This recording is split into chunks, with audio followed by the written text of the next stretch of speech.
Let's talk about living expenses. Titira ka sa Canada, syempre gagastos ka din. Bahay, kuryente, sasakyan, childcare, insurance, food, groceries, and the list goes on. As much as we want to save, itong mga expenses na to are part of your everyday or monthly living expenses. Magsisimula ako sa disclaimer ha, kasi alam ko marami na naman magre-react sa inyo. Sabihin nyo na naman, hindi totoo yan.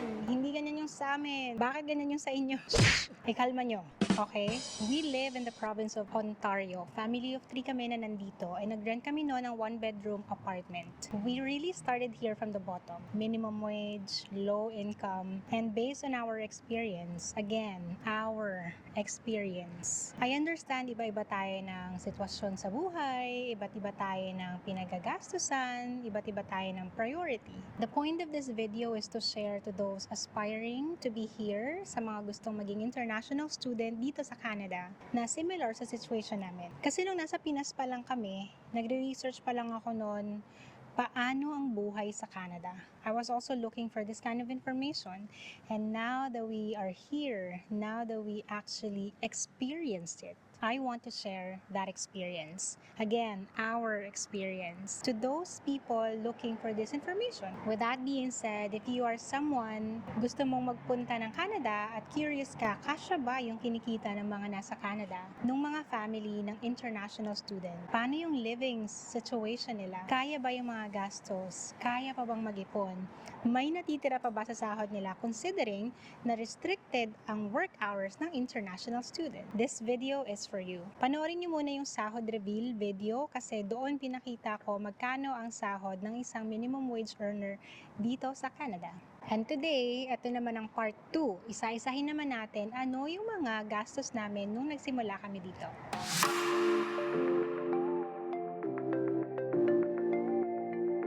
Dito sa Ottawa, ilan sa mga property management company or rental management company ay Paramount, Minto, Osgood, CLV Group at Homestead. Ilan lang yan sa mga property management companies dito, meaning sila yung nagmamanage at nagpapaupa ng mga apartment buildings or mga townhouses. Marami din dito mga private landlords na nagpapaupa ng part ng bahay nila like room or basement. Kadalasan sa Facebook sila nagpo-post ng listing o kaya naman sa ibang mga marketplace sites like Kijiji, Rentals.ca or Zumper. Mag-ingat lang kayo kasi ang daming mga nagsishare na nabibiktima sila ng mga scams, lalo na yung mga wala pa sa Canada na naghahanap na ng matutuluyan while nasa Pilipinas pa lang sila. Para nga naman pagdating dito meron na silang place na titirahan. Sad to say, maraming na-scam. Nagbayad na sila ng reservation para sa apartment only to find out na scammer pala ang kausap nila. Well, if dito kayo pupunta sa Ottawa at kailangan nyo ng tulong na maghanap ng apartment nyo at nasa Pilipinas pa lang kayo, I can help para maiwasan nyo yung mga scams. And don't worry, I will not take any money from you. I'm doing this to help. Nung dumating kami dito sa Canada, ang daming taong tumulong sa amin. And I want to pay it forward and help our Filipino community, especially dito sa Ottawa, Ontario. Nakahanap kami ng apartment namin under Cogear Real Estate. Marami silang mga rental units across Ontario and Quebec. Like I said, 1-bedroom unit yung inupahan namin. Yung rent namin ay 1,699 Canadian dollars. May sasakyan kami, kaya nagbabayad din kami ng parking spot for $85.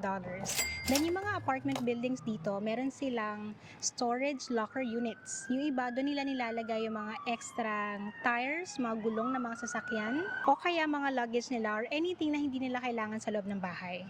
Kumuha din kami ng storage namin for $20 per month. So yung total monthly rent namin ay $1,804. Karamihan sa mga apartment dito, kasama na sa upa yung heating and water. Heating, kasi nga malamig dito pag winter, so kailangan ng heating. Libre na yan. Hindi na kami nagbabayad pa sa heating namin. Pati yung access namin to water, wala na rin kaming binabayaran. Now, yung kuryente namin, ang tawag nila dito hydro. Noong una sabi ko, bakit hydro yung tawag? Hydro means tubig, di ba? Yun pala, hydro ang tawag nila kasi it's a short form for hydroelectricity. And that's because most of the electricity here in Canada is generated by using hydro dams. Yung hydro namin, nag-average kami ng $55 kada buwan. Ang daming binabayaran dito sa Canada, pati mobile data plans. Di ba sa atin sa Pilipinas, kahit wala kang load, pwede kang makareceive ng text or call. Dito sa Canada, kailangan registered yung number mo sa'yo at active. Yung mga telcos dito, they will only allow your phone number to stay active if you are subscribed to a phone service. If you stop paying, your line will be deactivated and your phone number won't work for anything. Not even for receiving OTPs or kahit emergency text man lang. Kaya necessity yung mobile plans dito. And it's not cheap. In our case, hindi naman namin kailangan na mataas na data plan kasi work, bahay lang naman kami doon. May free wifi naman sa trabaho, tapos sa school meron din namang wifi. Ang kailangan lang namin ay active phone number. Sa sobrang pagtitipid namin noon, isa lang ang kinuha namin. Isang phone number lang, so isang subscription lang ang binabayaran namin. Shared phone number na kami doon. Tapos yung kinuha namin yung most basic talk and text lang. And nagbabayad kami ng $19 per month. Sa Wi-Fi naman, meron kami nakuhang 1-year offer from Virgin Plus for $50 home internet plan per month. Alam nyo ba, ang daming insurance dito. Yung mga landlords dito, nagre-require sila ng tenant insurance coverage as part of your lease agreement. Ang kino-cover ng tenant insurance or renter's insurance ay damage sa personal belongings mo and liabilities from accidentally damaging someone else's property. Iba't iba yung rate ng tenant insurance, depende yan kung ano yung coverage mo at sino yung provider. Sa amin, nagbabayad kami ng $18 per month for our tenant insurance. While we are on the topic of insurance, let's also talk about car insurance. Unang car insurance namin was from Sonnet. Sila yung unang provider namin. And then, nag-switch kami to TD kasi mas mura yung quotation nila sa amin noon. Now, with TD, nagbabayad kami ng $135 para sa insurance ng sasakyan namin. Yung sasakyan namin, kinuha namin yan na second hand. Yung payment options ng mga sasakyan dito ay pwedeng monthly or bi-weekly, depende sa'yo. Sa amin, dahil ang sahod namin ay bi-weekly or every 2 weeks.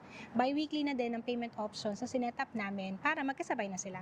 So, yung bi-weekly payment namin sa sasakyan ay $300. Guys, kung gagamit kayo dito ng public transportation, maganda yung transit system dito sa Canada.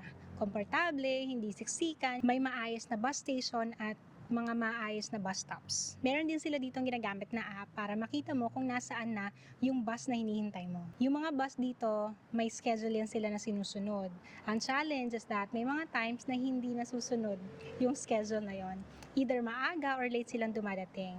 And kapag hindi mo naabutan yung bus, matagal na ulit yung kasunod. So talagang tatakbo ka, tahabulin mo talaga yung bus. Kung napanood nyo yung movie ni Catherine at Alden na nasa Canada sila, yung scene doon na hinahabol ni Catherine yung bus, ganong level. Pag naman late sila dumating, syempre late ka na rin sa trabaho. And ilang beses na rin yan nangyari sa akin. Yung schedule ng bus na sinasakyan ko, saktong-sakto lang siya sa oras ng trabaho ko. So, kapag na-late yung bus ko, wala na, late na talaga ako sa trabaho. And malayo ako sa train station, kaya bus talaga yung main transportation namin. So, ang kailangan ko ngayon, agahan para dun ako sasakay sa mas naunang bus, para hindi ako malate. Kaya lang, sayang naman yung oras ko, aga-aga ko sa trabaho. Imbes na nalalaan ko pa sana yung oras ko sa ibang bagay. And dahil nga masipag kami magtrabaho, diba, dala-dalawa yung trabaho namin. So, mas kailangan namin ng more efficient way para makapunta sa destination namin. Kaya naman, sa case namin, kailangan talaga namin ng sasakyan kesa mag-rely kami sa public transportation. Hatid sundo ako parati ni Mike, so medyo malayo yung nararating ng sasakyan namin. School, trabaho niya, trabaho ko, and bahay, diba? So medyo magastos kami sa gasolina. On average, ang gastos namin ay $400 per month. Now, sa food, hindi yan mawawala. Tipidin mo na ang lahat, huwag lang ang pagkain. So, may mga kakilala nga kami dito, right? So, paminsan may mga nagsishare sa amin ng food. Tapos, kapag kami mga get-together, syempre, Pinoy tayo, uso din dito mag-sharon, diba? So, sagana kami sa pagkain. And sobrang thankful ko, like, walang katapusang pasasalamat to kasi nga, sila talaga yung tumulong sa amin nung nagsisimula kami dito. Hindi kami nagutom. Bawal magutom sa pamilyang to. So, sagana kami sa pagkain. In terms of grocery naman, kung merong discounted, naka-sale, yan yung mga kinukuha namin. Yung mga naka-reduce price. Actually, yung husband ko talaga yung nag-grocery and siya talaga yung matyagang maghanap para makahanap nga ng mga reduced price items. And medyo na-familiarize na din kami kung saan murang mag-grocery. Paminsan, once a week or once every 2 weeks kami kung mamili. And on average, gumagastos kami ng $600 per month. Kabi-kabila yung trabaho namin. May anak kami nakasama dito, so sino magbabantay? Well, ang maganda dito sa Canada, meron sila ditong before and after school extended care program. Ano ibig sabihin nun?